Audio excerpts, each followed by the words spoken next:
All right. Wasn't that a great quiz? Did you guys enjoy that quiz?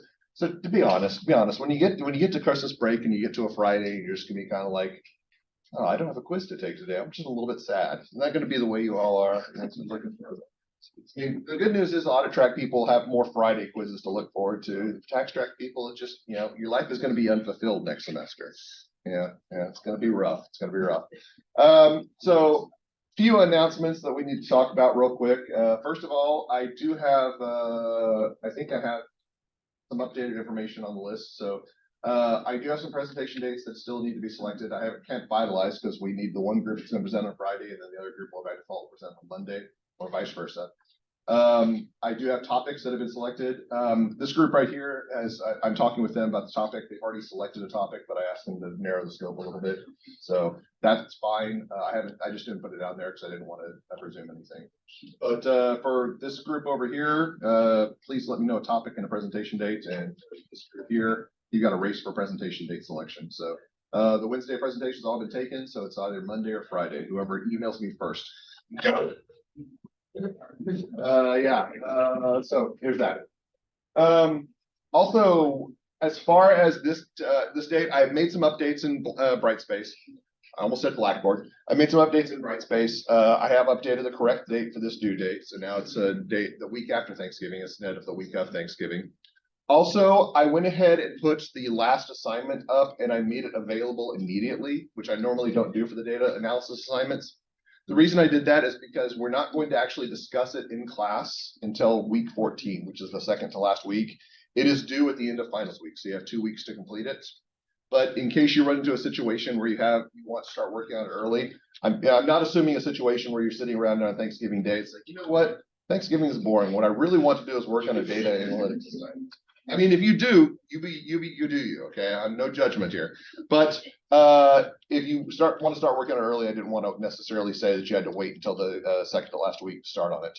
It's fairly intuitive and straightforward. I'm not going to talk about some of the things that you might want to know about until we get there, but it's an open-ended assignment, so you can work on it on your own. You may have to make some updates based on my instructions, but it's pretty clear and straightforward. It can actually be done at this point now. There's information given in the assignment that you can work on. Now, again, that's not a requirement. You can wait until we start working on it until we actually start forward. But I figured I'd just go ahead and give you that option. Today, basically, I'm going to give you kind of the overarching view, and then I'm going to let you guys start working on this on your own in class, and then we'll have a wrap up in class. This is not going to be one of those things where I'm going to have a big lesson beforehand and then talk about. We've actually learned everything you all need to know at this point. Everything with respect to data analysis and the different tools. So I actually developed this exercise a few years ago, and the idea is that my co-author, she was using a real data set with updated information or with altered information for her payroll analysis. We both actually used to do payroll analysis back when we worked at KPMG. And so she was trying to find a data set that was suitable. And I made the erroneous comment, I think I could create a payroll data set that would be just as good as the live ones that you're using. And the true answer is that nowhere near, okay? I didn't come anywhere close, but this is actually a pretty robust data set. It's significantly less complex than a real data set, but I think that's not a bad thing because I think that there's some few simplifying assumptions that make it a little bit cleaner to analyze. So this was my attempt at this, and it's actually based on a restaurant chain called Doc's Place in the fictitious state of G Coach. Now, I realize that's a really, really weird name, but I actually had a specific place in mind. I would say Emily's wearing a shirt right now that actually talks about that particular place that I'm talking about. But you can actually pick it up when you actually see the different districts in this area. There's the Bears, Bulls, Win, Sox, Blackhawk, Fire FC, and Cubby. So it's not particularly hard to figure out which place I was referring to when I was talking about G Coach. That's just a rearrangement. Okay. I actually worked on this far too long trying to figure out what would actually be a good rearrangement of those letters, and that was the best I came up with. If you have a better idea, I'm willing to change the assignment in the future. So so basically, it was founded in April 2022 by Lacey Mitchell and Kay Marie. They're the first two employees, and the chairman of the board has basically said, I want you to do some payroll for the period from June 1st to December 31st, 2022. There are actually two files, and those are the files that were given to you. These are text delimited files, so they're very easy to upload and work with. I didn't want the data imports to be a stumbling block for anybody for this assignment. Basically, what you're going to be doing is you're going to be doing the back part of it. You're going to be doing the data cleaning, the data validation, and then the analysis. Now, I will tell you right now, there should be minimal data cleaning that you have to do. In fact, I don't know if there's any data cleaning. Off the top of my head, I can't think of anything.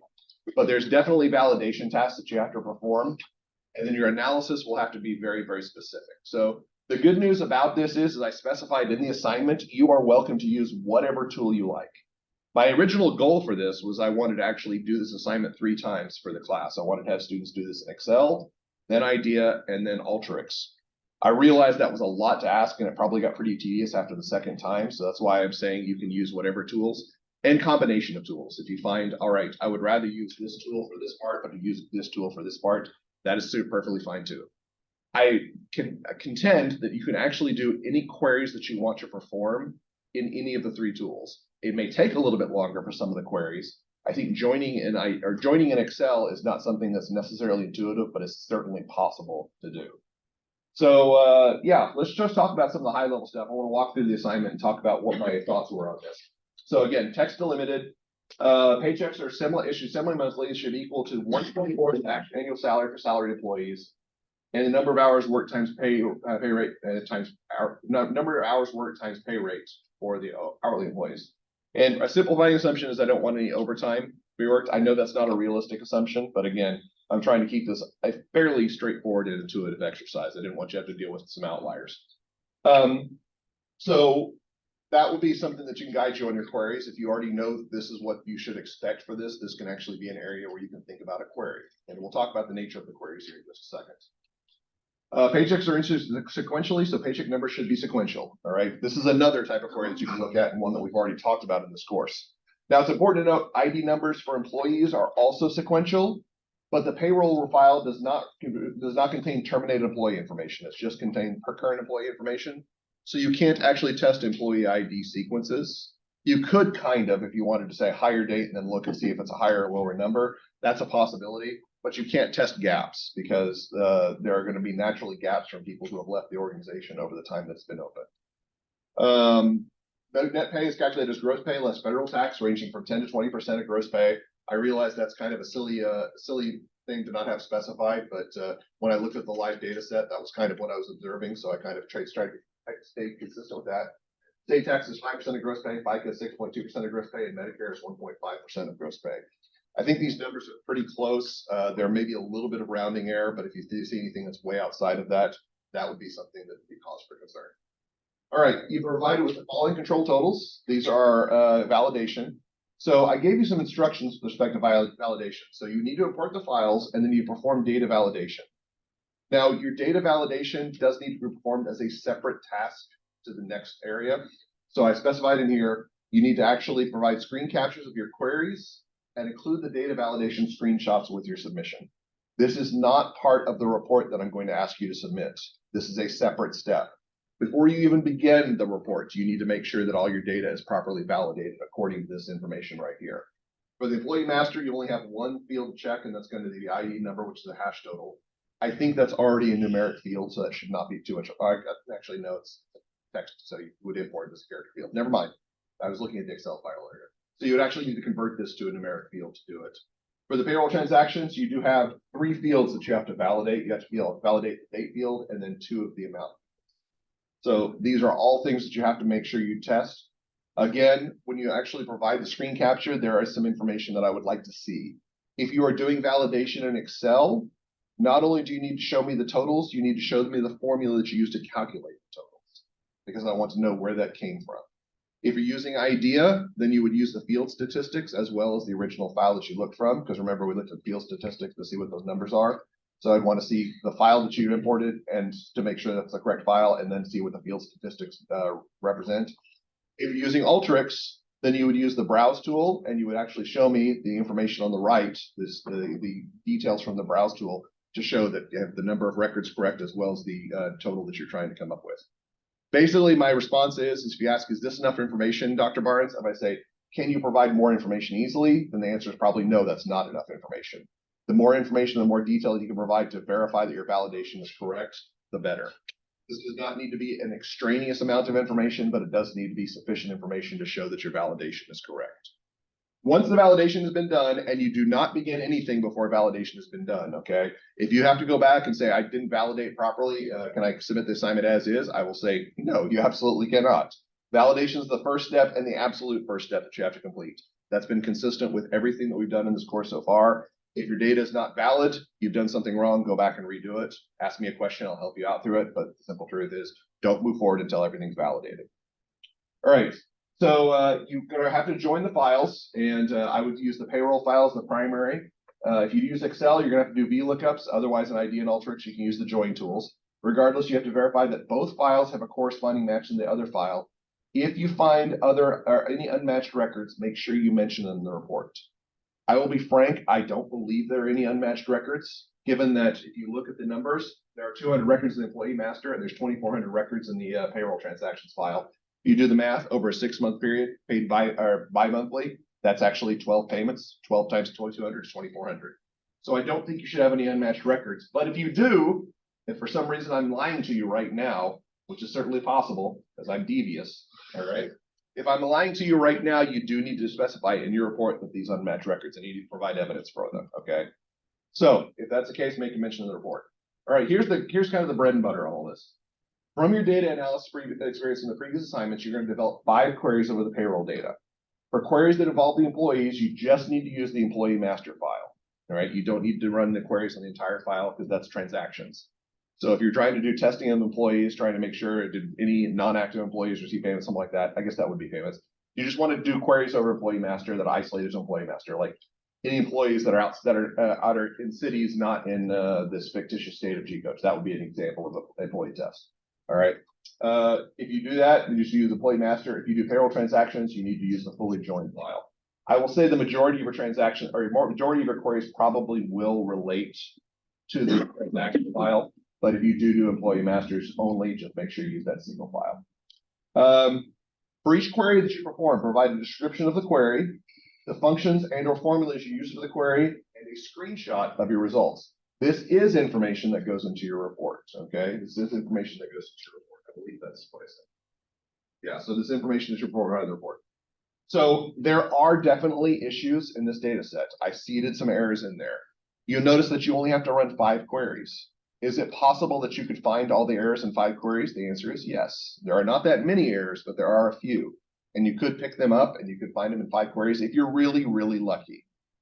This assignment is not about you trying to find all of the errors. It would be in a full payroll analysis. You probably would run about 100 queries in a full payroll analysis.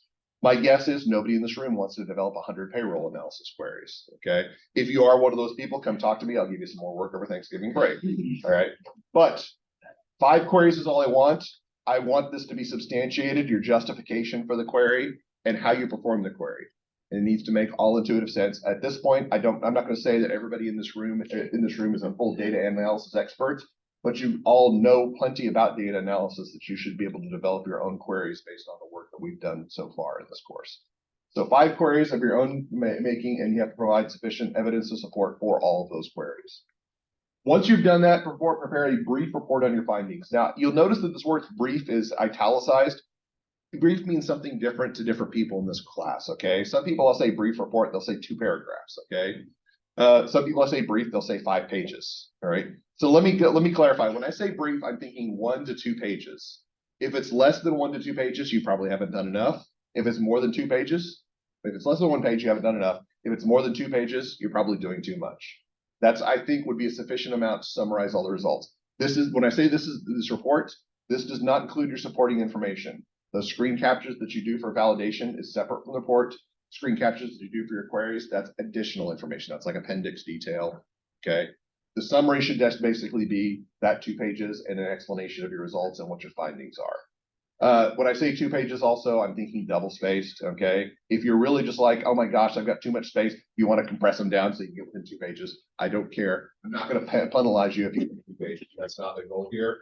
I want you to provide sufficient explanation of your findings and what the conclusions are based on that, all right? So I think I specified this should be a separate document from the screen captures above, so I say that in there, so I guess that's inconsistent. So basically what I want you to do is to have kind of three submissions that you would have here. You're gonna have your report, which is the primary item that I'm looking at to justify your conclusions. You're going to have a file with your data validation information that actually justifies that you got the correct data set. And then you're going to have the screen captures of your queries and the explanations of those queries. So 3 different documents that you're going to upload as part of this. Those are all 3 updated. Now, let me make sure that this is, you can also include data visualizations for results if you want to get fancy. I'm not going to give you extra credit for visualizations, but if you think that it's a more compelling story, you are welcome to it. Go wild. You can be as creative as you want with this one. I want to be very specific on one instruction on the assignment, okay? I honestly don't think this happened in this course, but I don't think I've checked yet, all right? So in the past, many students have uploaded data files as part of their submission. This is a very large data file relative to the data files you used in the past. I have not counted off if you submitted a data file when I specify do not upload the data file, all right? If you do that for this assignment, I will count off, okay? So everybody make sure you're listening to the words coming out of my mouth right now. Do not upload your data files as part of your submission for this assignment. If you do, you will lose half the points that you receive on this assignment. I will just chop off 5 points. I won't care. It doesn't matter if you're my favorite student in the class, which that person knows who they are. All right. It doesn't matter if you're my favorite student in the class. Everybody's looking around. Who is it? Who is it? All right. If you submit data or your data files as part of the assignment, you'll lose 5 points straight up. Okay, which I know that's not an exorbitant penalty, but I do want to make sure that people are following my rules in this one. I don't want Brightspace deluged with information that's not necessary. If you want to bring the data files to me and see if they're correct, that's fine, but I'm not grading on the data files themselves. This is not something you would give to a client when you're running data analysis in the real world. You would provide summarized results, including visualizations if you want to actually provide the context for the information that you're submitting. The data files themselves are extraneous, and you should not provide any of that detail with your submission. All right. So are there any questions on this? Anything that needs clarification? All right. So here's what we're going to do. It is now 11:56. I'm going to let you guys work for about 20 minutes to try to get the uploads done and get started. We're going to stop at that, or probably about 11:15. I'm going to just have a quick debrief on anything that people are confused about or anything getting started that you might need to context on. So go ahead and start.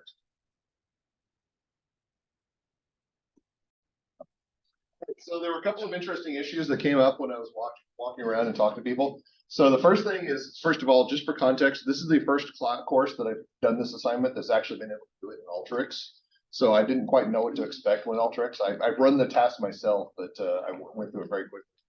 The interesting part is that I think when you're doing validation, some of the numbers don't exactly total. They're very, very close, like within a tenth of a cent, but they don't come up. And part of the reason for that is keep in mind that this is a data set that I generated fictitiously. So some of the numbers I used as functions of other numbers, which means that they don't round exactly correctly when I put them in Excel. But when you do an Excel an idea, that automatically rounds to the number of digits that you specify. Alteryx tries to actually say, I'm going to round to as close an approximation as I can, meaning that you get numbers that round really, really weird, like 0.99 instead of 0.00. So as long as you're close on Alteryx, I'm fine with that. The validation numbers don't need to be 100% precise. They just need to be 99.999% precise. Also, one of the issues I heard talking about is what field should be converted to numeric. Honestly, the big picture answer is it does not matter for this assignment. That being said, I would encourage you only to change fields to numbers if they're numbers that are used for calculation purposes. So you will have to actually change the ID number to numeric for the hash total, but I would do that just for the hash total and not for your analysis. I know that's a lot of extra work, but keep in mind that you want to retain some field integrity. The good news is that if you're using IDEA or Alteryx, that those fields will remain integrity no matter what, because those are the way you imported them will be how it's retained for the data. If you're in Excel, be very, very careful about changing fields from character to numeric. Make sure that you're comfortable with that transition. What I would strongly recommend is that when you do the import, you create a master file, then do a copy of that file so that when you do the changes, that you actually can go back to the original file if you need to. But yeah, ultimately, it doesn't really matter all that much. I don't think it's going to fit into your issue. The point was brought up is if you want to do a gap detection for like check numbers, then you actually need to have that in a numeric field, which I agree with. But I would not convert that until you do the gap detection. I would not have the database set up like that. That's just a best practice that I encourage everybody to follow. Aside from that, it looks like everybody's moving in the right direction, so I don't have anything else. If you have questions for me, I'll stick around for a little bit longer. Otherwise, I will see you all on Monday.